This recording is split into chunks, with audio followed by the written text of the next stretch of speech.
अस्सलामुअलैकुम।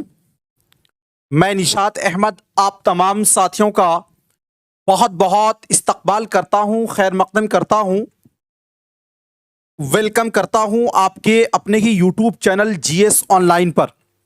आज हम लोग जो है प्रैक्टिस सेट यानी हम मॉक टेस्ट इसमें कराएंगे और देखते हैं कितना कॉन्सेप्ट आपने साथियों सीखा है। ठीक है ना, ठीक है ना। चलिए शुरू करते हैं, देखते हैं। क्वेश्चन नंबर 1, एक बार वीडियो को आप लोग लाइक कर दीजिएगा सभी लोग, ठीक है।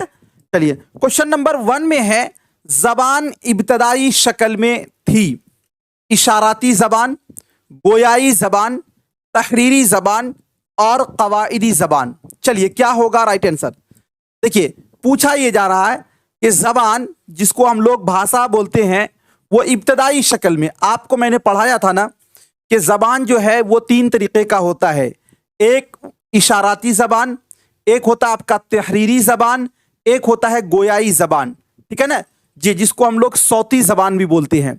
सबसे इब्तिदा में जब साथियों लोग अफ्रीका के बातू इलाके जो कहलाते हैं, जो उनकी जबान है, वहां पैदा हुए थे, वहीं से पूरे ये फैला है। जब आप हिस्ट्री पढ़ेंगे, मानो इतिहास, तो कहा जाता है कि जैसे जैसे आपके जरूरियात की चीजें होती गई, आपने उसका नाम रखते गए साथियों, उसको आप बुलाते गए, लेकिन जो चीज के आपको कभी नहीं देखा है तो उसको आप इशारा में ही बोलते हैं।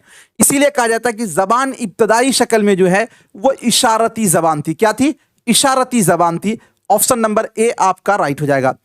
अगला क्वेश्चन है, जबान बुनियादी तौर पर होती है तरसीमी, ग्राफिक, तहरीरी, बसरी और जबानी। बुनियादी तौर पर जबान कैसी होती है यह आपको बताना है। देखिए बुनियाद का मतलब क्या होता है? इब्तिदा। देखिए सबसे पहले आप एक बात याद रखिए, मैंने आपको एक पढ़ाया था बोली और एक पढ़ाया था आपको जबान। जबान का दायरा क्या होता है?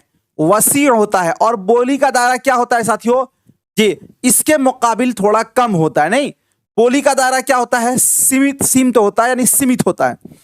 तो जबान, बोली जब स्टैंडर्ड रूप ले लेती है तो वही साथियों जबान हो जाती है। नहीं, बोली इलाका, खित्ता, ज्योग्राफियाई में बोली जाती है और जबान जो उसका दायरा एक वसी होता है।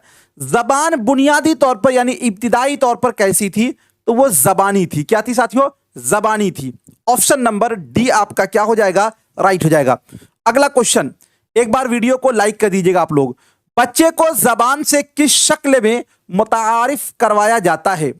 हुक्म के, कवायद के, बातचीत और तलफ़ुज़।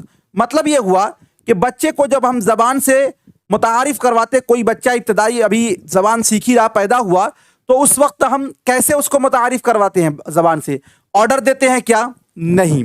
कवायद सिखाते हैं क्या? नहीं। तलफ़ुज़ से क्या? नहीं। बल्कि हम उसको बातचीत से, जबान से हम क्या कहते हैं? मुतारिफ करवाते हैं जी। तो हमारा क्या हो जाएगा? Option number C. इसी को हिंदी में बोलते हैं वार्तालाप। क्या बोलेंगे? वार्तालाप। अगला क्वेश्चन 4 नंबर में है, गैर लफ्जीली तरसील होगी हरकत सकनात, आदाद, बोले जाने वाले अल्फाज, छपे हुए अल्फाज। तरसील को हिंदी में बोलते हैं संप्रेषण और उसी को बोलते हैं इंग्लिश में कम्युनिकेशन। जैसे हम अपने तजर्बात, ख्यालात आप तक जाहिर करते हैं, आप तक पहुंचाते हैं, तो बीच में जो एक वास्ता और जरिया बनता है वो होता है भाषा। तो यही भाषा क्या है हमारा? ये तरसील है। क्या है? तरसील है, यानी संप्रेषण, यानी कम्युनिकेशन है। ठीक है ना। और बोला जा रहा है गैर लफ्जी, एक होता है लफ्जी। जैसे मैं बोलूं कि आप लोग वीडियो को लाइक कर दीजिए, तो ये क्या हो गया आपका? लफ्जी हो गया। यानी आपने आवाज सुना कि सर बोल रहे हैं लाइक करने, और मैं लाइक ना बोलूं बल्कि मैं बोलूं, तो इसका मतलब क्या समझा आपने? ये भी लाइक करने के लिए बोला जा रहा है, लेकिन ये क्या है? ये हरकतो सकनात। हरकतो सकनात का मतलब हुआ कि आप बॉडी लैंग्वेज, बॉडी के साथ ये हरकत से इशारा कर रहे हैं। तो ये आपका गैर लफ्जी तरसील है, यानी इसमें आप लफ्ज की अदायगी नहीं कर रहे हैं। तो ये हरकतो सकनात क्या होगा? ये गैर लफ्जी तरसील होगा। ठीक है, ऑप्शन नंबर ए आपका क्या हो जाएगा? राइट हो जाएगा। अगला क्वेश्चन, जबान जानने का मतलब है, जबान जानने का मतलब क्या होता है? जबान के कवायद का जानना, जबान के सारे अल्फाज का इल्म, जबान में इजहार ख्याल की सलाहियत रखना, सही से लिखना। यानी भाषा जानने का मतलब क्या होता है? एक बार वीडियो को लाइक कर दें आप लोग जी। शानदार तरीके से। देखिए जो लोग जो बिल्कुल शुरुआत से चल रहा हूं जी, जबान जानने का मतलब क्या होता है? देखिए आप एक बात याद रखिए, जबान जानने का मतलब कभी यह नहीं होता कि आप जबान के कवायद को जान लिए तो आप जबान को जान गए। जबान के सारे अल्फाज, ये तो कभी नहीं हो सकता। जबान के सारे अल्फाज एक आदमी सीख सकता है क्या? कोई दुनिया में ऐसा इंसान है जो कहता है कि मैं मुकम्मल तौर पे सीख गया हूं? नहीं, बल्कि वो हमेशा सीखता रहता है। बल्कि जबान जानने का मतलब यह है कि जबान में इजहार ख्याल की सलाहियत रखना। जे ठीक है ना, ये होता है इसका मतलब। ऑप्शन नंबर सी आपका राइट हो जाएगा। जे चलिए अगला क्वेश्चन है कि साथियों 6 नंबर क्वेश्चन में कहा गया कि इस बात को यकीनी बनाने के लिए जबान के उस्ताद को क्या करना चाहिए कि तालिबे इल्म अपनी माफी जमीर की अदायगी पूरे तौर से कर सकते हैं। माफी जमीर का मतलब होता है कि बच्चे जो अपने सोच रहे हैं अंदर में, उसकी वो अदायगी कर सके, यानी उसको वो बयान कर सके। तालिबे इल्म से अंग्रेजी जबान में बात करने के लिए कहा जाए, तालिबे इल्म से कवायद की मश्क करने के लिए कहा जाए, तालिबे इल्म को मादरी जबान में बात करने के लिए कहा जाए, तालिबे इल्म को बातचीत के लिए हकीकी जिंदगी जैसा माहौल फराहम कराया जाए। देखिए ध्यान दीजिएगा, कहा यह जा रहा है कि इस बात को यकीनी बनाने के लिए जबान के उस्ताद को क्या करना चाहिए कि तालिबे इल्म अपने माफी जमीर की अदायगी पूरे तौर पर। अब देखिए साथियों, कोई क्लासरूम है, क्लासरूम में क्या होता है, अगर मान लीजिए कि उस्ताद ने खूब अच्छी लच्छेदार अंग्रेजी बोल रहा है तो कुछ बच्चे शर्माएंगे जिनको नहीं आती है, ठीक है ना। क्यों? कि उनको नहीं आती है तो वो शर्मा रहे, लेकिन उस्ताद ने इतना सा छूट दिया कि जिनको नहीं आती अगर वो अपने भाषा में बोले तो बोल सकते हैं। तो अब इसमें क्या होगा कि साथियों अपने भाषा में यानी मादरी जबान में हर एक शख्स बोल सकता है, इजहार ख्याल कर सकता है, तो माफी जमीर की अदायगी भी वो कर सकता।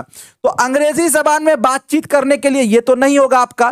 तालिबे इल्म से कवायद की मश्क करने के लिए कहा जाए, ये भी नहीं होगा। अब देखिए आगे है, तालिबे इल्म को मादरी जबान में बात करने के लिए कहा जाए, ये सी वाला आपको राइट लग रहा होगा, लेकिन आगे चलिए देखिए, तालिबे इल्म को बातचीत के लिए हकीकी जिंदगी जैसा माहौल फराहम किया जाए, ये सी से ज्यादा बेस्ट जो ऑप्शन है वो आपका डी है। क्या साथियों? डी है। क्यों? हकीकी जिंदगी का हो जाएगा कि घरेलू जैसा हम आपको माहौल दे दें, इतना मतलब आप में हम में तालमेल हो जाए कि आप लगे कि हम गलती भी करेंगे तो कोई दिक्कत नहीं है, उस्ताद हमको मारेंगे नहीं, पीटेंगे नहीं, ये हकीकी जिंदगी हुआ। इसलिए 6 का क्या होगा आपका? ऑप्शन डी राइट हो जाएगा। जे सी जो लोग दिए थे याद रखिए, कभी कभी ऐसा होता है 2 ऑप्शन राइट होता है तो जो ऑप्शन बेस्ट होगा वो आपको चुनना होगा। चलिए अगला क्वेश्चन कहा जा रहा है, जबान सीखने के रस्मी तरीकों में दर्ज झैल में से क्या शामिल नहीं है?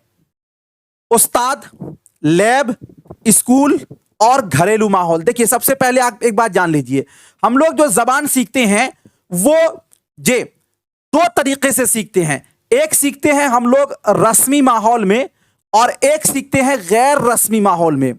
गैर रस्मी माहौल में ध्यान दीजिएगा, रस्मी माहौल का मतलब यह हुआ कि रस्मी माहौल में हम लोग दूसरी जबान को सीखते हैं, यानी मेयारी जबान को, जैसे इंग्लिश हुआ, अंग्रेजी हुआ, हिंदी हुआ, ये हम एक स्कूल, कॉलेज, मकतब, मदरसा, उस्ताद, टेबल, बेंच, किताब वगैरह की इसमें जरूरत पड़ती है। किसमें? रस्मी माहौल में। एक टाइम टेबल के अंदर हम सीखते हैं, यानी रस्मी माहौल में आमोजिश होती है। और गैर रस्मी माहौल में इसमें ना स्कूल ना कॉलेज किसी की जरूरत नहीं पड़ती, बल्कि हम गैर रस्मी माहौल में मादरी जबान को सीखते हैं। किसको सीखते हैं? मादरी जबान को।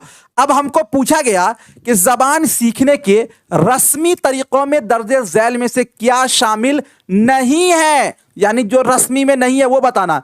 उस्ताद तो साथियों रस्मी में ही आएगा, लैब भी रस्मी में ही आएगा, स्कूल भी रस्मी में ही आएगा, लेकिन घरेलू माहौल ये आपका रस्मी में नहीं आएगा। इसीलिए क्या होगा? आपका ऑप्शन डी 7 का राइट हो जाएगा। ठीक है, अगला क्वेश्चन देखते हैं 8 नंबर में। बच्चे जबान सीखने की कुव्वत लेकर पैदा होते हैं, यह किसका नजरिया है? जिन पियाजे का, पावलोव का, नोम चॉम्स्की का और स्किनर का। देखिए हमने पढ़ा है कि पावलोव और स्किनर दोनों का मानना है कि बच्चे जो है नकलो हरकत और मश्क और रटने से जबान सीखते हैं, ये दोनों का मानना है। जिन पियाजे का मानना है कि बच्चे जो है ना वो हवा से खमसा से जबान सीखते हैं, यानी इंद्रियों से सीखते हैं, लेकिन नोम चॉम्स्की का मानना है कि बच्चे के अंदर जबान सीखने की सलाहियत वो लेकर पैदा होता है जी। तो इसीलिए हमारा ऑप्शन सी राइट हो जाएगा। और इसको साथियों वीवीआई में लगा लीजिएगा, चूंकि ये आपको सीडीपी में भी पूछा जाता है। अगला क्वेश्चन है 9 नंबर में, मुंदरजा झैल में से किन मकासद के लिए जबान सीखना जरूरी नहीं होती है? यानी कौन सा ऐसा काम है जिसके लिए आप जबान नहीं सीखेंगे, उसके लिए कोई जरूरी नहीं है। जिंदगी के मुख्तलिफ जरूरियात को पूरा करने के लिए भाई साहब आपको बहुत सारी जरूरियात को पूरा करना है तो भाषा सीखना ही होगा। अगर मान लीजिए आपको साथियों अमेरिका जाना है तो आपको इंग्लिश जानना होगा, तो भाषा तो सीखना ही होगा। ये तो बिल्कुल राइट है। जबान को समझकर पढ़ने के लिए भी भाषा सीखना होगा। जिंदगी के मुख्तलिफ मौके जानने के लिए इसके भी लिए आपको जबान सीखना होगा। अंदरूनी आवाज को सुनने और बोलने के लिए पूछा यह गया कि किन मकासद के लिए जबान सीखना जरूरी नहीं है। आपके दिल में जो बात चल रही है उसको जानने के लिए कोई भाषा आपको सीखना पड़ेगा क्या? किसी टीचर के पास जानना होगा? नहीं। आपका दिल कहता है अरे भाई हम कितना ईमानदार हैं। आपका दिल यानी अंदर में जो बात चल रही है ना, उसके लिए कोई जबान सीखने की जरूरत आपको नहीं है। ऑप्शन नंबर डी आपका क्या हो जाएगा? राइट हो जाएगा। अगला क्वेश्चन 10 नंबर में है, इब्तिदाई सतह की तालीम में कहानी और नज्म को किस हद तक जरूरी मानते हैं? यानी प्राइमरी लेवल में कहानी और नज्म जो है वो आपके लिए कितना फायदेमंद है, वो जरूरी है या नहीं? मुख्तलिफ शय के नामों और मिसालों से जबान की वजाहत होनी चाहिए। नज्म और कहानी मशहूर तख्लीकार की होनी चाहिए, यानी जो बहुत फेमस हो उसी की नज्म होनी चाहिए। वो मुफीद होने चाहिए। नज्म और कहानी ज़ख़ीरा अल्फाज से भरपूर होना चाहिए, यानी नज्म और कहानी में जितने भी हार्ड अल्फाज हो वो सारे के सारे होने चाहिए। देखिए नज्म और कहानी से फ़ायदा क्या होता है, उससे साथियों हम ये ज़रूरी मानते हैं कि नज्म और कहानी जो है ना मुख्तलिफ शय के नामों और मिसालों से जबान की वजाहत होनी चाहिए उसमें, ठीक है ना, और होती भी है। इसीलिए आपका ऑप्शन नंबर ए क्या हो जाएगा? राइट हो जाएगा। ठीक है, क्लास कैसा लगा एक बार आप कमेंट करके बताइए। चलिए बहुत बहुत शुक्रिया आप तमाम साथियों का। Thank you. मिलता हूं फिर आपसे नेक्स्ट टाइम नेक्स्ट वीडियो के साथ। जब तक के लिए खुदा हाफ़िज़।